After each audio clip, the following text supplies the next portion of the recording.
তুমি কি কখনো ভেবে দেখেছো রাগ করে তুমি আসলে কাকে হারাও? প্রতিপক্ষকে, না আসলে নিজেকেই? আজকের এই ভিডিও তোমার জীবনের মোড় ঘুরিয়ে দিতে পারে যদি তুমি মন খুলে শোনো। রাগ আর জেদ, এই দুটো শব্দ মানুষকে যতটা না শক্তি দেয় তার চেয়ে অনেক বেশি কষ্ট দেয়। অনেকেই ভাবে আমি রেগে যাই কারণ আমি সোজাসুজি কথা বলি, বা আমি জেদি কারণ আমি নিজের পথ ছাড়ি না। কিন্তু এই অহংকারের মধ্যেই লুকিয়ে থাকে জীবনের সবচেয়ে বড় হার। এই দুই আগুন ধীরে ধীরে পুড়িয়ে দেয় সম্পর্ক, সুযোগ এবং মানসিক শান্তি। আর এই তিনটি জিনিস ছাড়া জীবনের মানেই হারিয়ে যায়। তাহলে চলো আজ জেনে নিই রাগ আর জেদ যাদের বেশি থাকে তারা জীবনে ঠিক কোন তিনটি জিনিস হারায়, কেন হারায় এবং সেগুলো কিভাবে ফিরে পেতে পারে। 1 নম্বর পয়েন্ট, সম্পর্ক হারানো।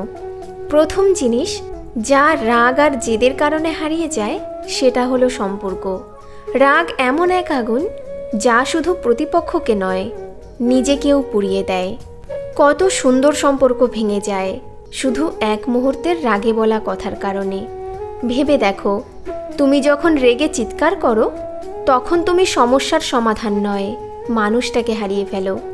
ভালোবাসা, বন্ধুত্ব, পরিবার, সব সম্পর্ক এক সূক্ষ্ম সুতোয় গাঁথা, আর রাগ ঠিক সেই সুতোটাকে ছিঁড়ে দেয়। চলো তোমাদের ছোট্ট একটা গল্প বলি। একটা ছোট শহরে রাহুল নামে এক তরুণ ছেলে থাকতো। খুব পরিশ্রমী, খুব মেধাবী, কিন্তু একটা দোষ ছিল রাহুলের রাগ। বাবা কিছু বললে, বন্ধু ভুল করলে বা কেউ বিরোধিতা করলে রাহুল আগুন হয়ে যেত। একদিন রেগে বাবাকে বলল, আপনি আমার জীবনের পথে বাধা। সেই দিনই সে বাড়ি ছেড়ে চলে গেল। বছর পেরোলো, একদিন খবর এলো বাবা আর নেই। রাহুল দৌড়ে ফিরল, কাঁদতে কাঁদতে বাবার ছবিটা জড়িয়ে ধরল। রাগের অগ্নিতে সেই সম্পর্ক চিরতরে ছাই হয়ে গেল। মুখ দিয়ে বেরোলো, ক্ষমা করো বাবা, কিন্তু সময় তখন শেষ। রাগ আমাদের মুহূর্তের জয় দেয়, কিন্তু দীর্ঘমেয়াদে ছিনিয়ে নেয় প্রিয় সম্পর্কগুলো। রাগ যদি নিয়ন্ত্রণ না করো, সে তোমার ভালোবাসার সম্পর্কগুলোকে এক এক করে শেষ করে দেবে। হয়তো তুমি কাউকে হারাওনি এখনো, কিন্তু সাবধান, প্রতিদিনের ছোট ছোট রাগ, ঠান্ডা হয়ে থাকা গর্বের দেওয়াল, এগুলোই একদিন দূরত্বের কারণ হয়। এখন 1 মিনিট চুপ করে ভেবে দেখো, তুমি কবে শেষ রাগ করে প্রিয় কাউকে কষ্ট দিয়েছিলে? সেই মানুষটা কি এখনো কষ্টে আছে? তবে হয়তো আজই সময় একটা দুঃখিত বলার। 2 নাম্বার পয়েন্ট, সুযোগ হারানো। দ্বিতীয় জিনিস যা রাগ ও জেদে হারিয়ে যায় সেটা হলো সুযোগ।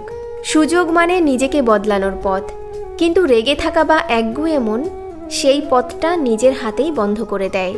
রাগ আর জেদ এমনভাবে বিচার বুদ্ধি ঢেকে দেয় যে সামনের ভালো সুযোগকেও আমরা নষ্ট করে ফেলি। জেদ আমাদের বলে, আমি যা বলেছি তাই ঠিক, কিন্তু জীবন চায় নমনীয়তা। যে মানুষ মানিয়ে নিতে শেখে তার পথ খুলে যায়। একটা বাস্তব উদাহরণ দিই।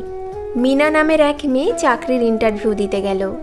ইন্টারভিউয়ার বলল, তুমি টিমে কাজ করতে পারবে তো? মিনা বলল, আমি যেটা ঠিক মনে করি সেটাই করি, অন্য কারো কথায় আমি চলি না। এই আত্মবিশ্বাসটা জেদে পরিণত হয়ে গেল।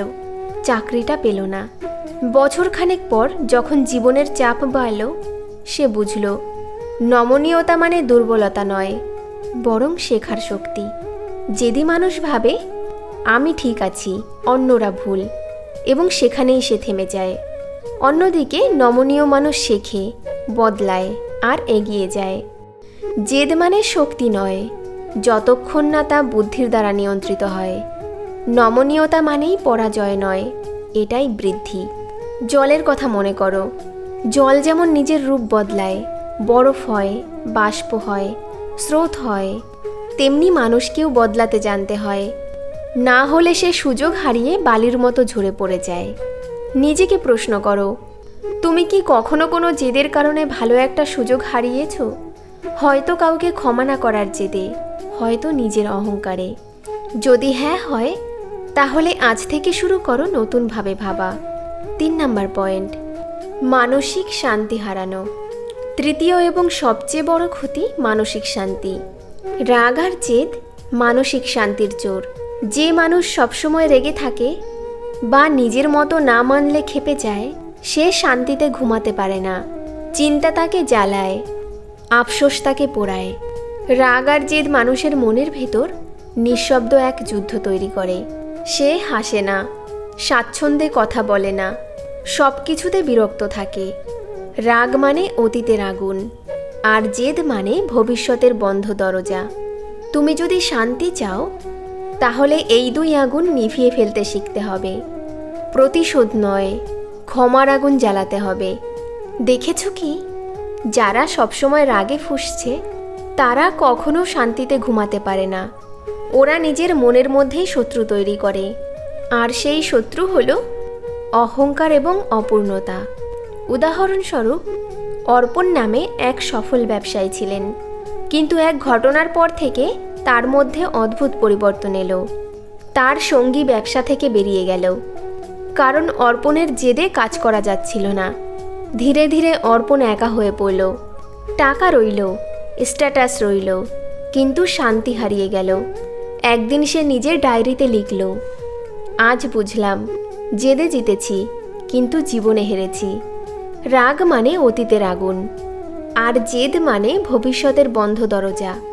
যে এই দুটোকে নিয়ন্ত্রণ করতে শেখে, জীবনের দরজা খুলে যায় তার জন্যই। চলো, এখন গভীর শ্বাস নাও। ভাবো, আজ যদি তুমি রাগের আগুনে আর কাউকে না পোড়াও, তাহলে তুমি কাকে বাঁচাতে পারবে? উত্তরটা তোমার ভেতরেই আছে। জীবনে সব হারানো মানুষ মূলত তার নিজের রাগের কাছে হারে, নিজের জেদের কাছে হেরে যায়। রাগ হচ্ছে মুহূর্তের স্পার্ক, আর জেদ হচ্ছে সেই স্পার্কের আগুন। এই আগুনকে নিয়ন্ত্রণ করতে পারলে তুমিই জীবনের মাস্টার। জীবনে অনেক কিছু জেতা যায়, কিন্তু সবচেয়ে বড় জয় তখনই হয় যখন তুমি নিজের রাগ আর জেদকে জয় করো। রাগকে নিয়ন্ত্রণে আনো, কারণ সেটা শত্রু নয়, একটা সংকেত যে বলছে তোমার ভিতরে কিছু অসম্পূর্ণ রয়ে গেছে। জেদকে আলোর পথে পরিচালনা করো, লক্ষ্য অর্জনে রাখো, সম্পর্ক নষ্টে নয়। আজ নিজের কাছে একটা প্রতিজ্ঞা করো, রাগ আসবে, কিন্তু সেটা দিয়ে কাউকে নয়, নিজেকে বদলাবে। জেদ থাকবে, কিন্তু সেটা দিয়ে ক্ষতি নয়, লক্ষ্য জয় করবে। রাগে আমি কাউকে হারাবো না, জেদে আমি নিজের শান্তি হারাবো না। প্রিয় বন্ধু, জীবন একটাই। এখানে যে হার মানে রাগের কাছে, সে হারায় প্রিয়জনকে, কিন্তু যে জয় করে নিজের মনকে, সে জয় করে পৃথিবীকে। রাগ তোমার আগুন, আর ভালোবাসা তোমার আলো। তুমি কোনটা বেছে নেবে? রাগ কমাও, ভালোবাসা বাড়াও, জেদ কমাও, নম্রতা আনো। তাহলেই জীবনে তুমি যা হারিয়েছিলে একে একে সব ফিরে পাবে। বন্ধুরা, ভিডিওটি যদি ভালো লাগে তাহলে সুন্দর একটি কমেন্ট রেখে যেও, আর আমাদের চ্যানেলটি সাবস্ক্রাইব করে আমাদের পাশে থেকো। ভিডিওটি শেষ পর্যন্ত দেখার জন্য অসংখ্য ধন্যবাদ।